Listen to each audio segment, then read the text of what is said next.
Joining us now is Andrejka Bernatova, CEO of Dynamix. Andrejka, thank you so much for joining us today. I know we're going to get into this conversation about SPAC. What I want to lead into this with is there's a lot of energy on the floor today because there's a big IPO happening. This is the Figma IPO.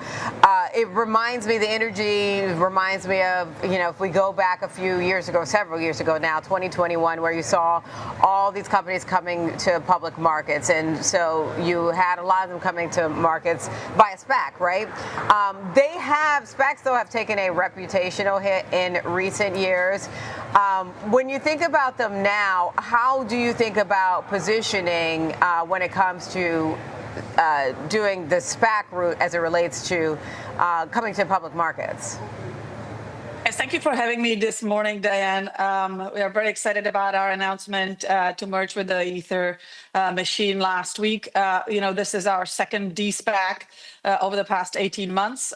We have taken companies public via regular style IPO as well as SPACs. And you are correct, SPAC is a very specific vehicle that needs to be used in very specific situations. So number one, it needs to be used for companies that should be public in the first place and not sort of for early stage ventures, which I know has been the trend over the past few years. So a company that should be public on its own. SPAC is a really good way to go public.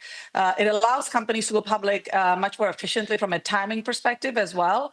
And potentially, with the right SPAC team behind them, has the ability to raise more capital and higher quality capital via SPAC than you can in a general IPO. So, all the stars aligned for us with the Ether machine, and really excited about the future ahead of our partnership.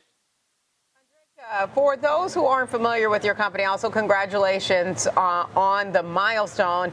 And so far your shares up about 10%. First of all, enlighten us on what is your core business for those who don't know and aren't familiar with Dynamix. So Dynamix, we are traditionally energy and infrastructure investors, and our last SPAC was actually in the energy space. And we really see the Ethereum space and the digital asset space in general as sort of the future of infrastructure. And so it made complete sense for us to pursue the Ether machine as the next stage of essentially, digital asset development. Okay, and then in terms of the structure of your deal, as I understand it, your deal was durable and institutional grade. So what were the key elements in that structure that help give it just the investor confidence? Yes. So number one, Diane, it's a space that we see as a very high growth space over a short, medium, and long term. The Ethereum asset base is a very strong base from an overall macro perspective. That's number one. Number two is a very strong management team that's fully dedicated. That is a nuance in the space where you do see a lot of the peers sort of not having a fully dedicated team and having part-time management. So very excited about Andrew Keys and Dave Marin and others that have 5 or 10 years actually of experience in the space. So very experienced, fully dedicated team, which is critical. And number three, one of the founders and chairman of the Ether machine, Andrew Keys, is contributing over $600 million of value of his own Ether into the venture, which is the largest contribution by multiples into the space. So that shows an extremely high level of confidence for us and ultimately for long-only investors that have invested $800 million of additional capital into this entity. Some of the investors that invested with us, blockchain.com, we have Electric Capital, Pantera, and others that really are long-term full supporters into the space. As the institutional appetite for Ethereum over the next, say, 12 to 24 months, especially when you think about the recent regulatory action that we've had, like, the Clarity Act, et cetera?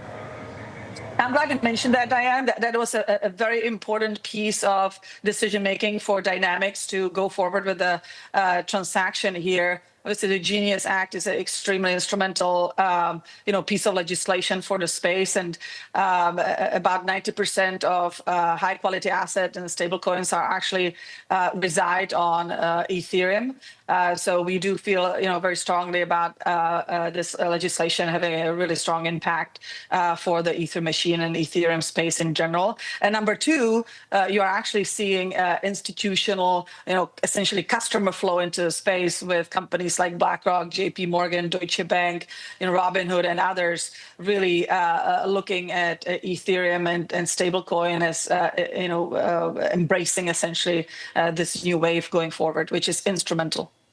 Speaking of that embracing, we recently saw the news about Coinbase and JP Morgan Chase partnering to allow customers to be able to connect their accounts to cryptocurrency wallets. Do you expect to see more of that kind of traditional finance partnerships within kind of in the crypto space? Yes, absolutely. That is one of the biggest drivers. Again, we come from the traditional energy space where sort of the demand side for a commodity is the biggest driver, essentially, of the market. And we see similar trends happening now in the Ethereum space. And, really it's in sort of the first inning right now. And that's what's actually really exciting for us in the partnership with the Ether machine. We believe that, this company really can provide a true large-scale institutional player in the space. Andrejka, thank you so much for joining us this morning, and congratulations again on your milestone. That's Andrejka Bernatova, CEO of Dynamix. Appreciate your time.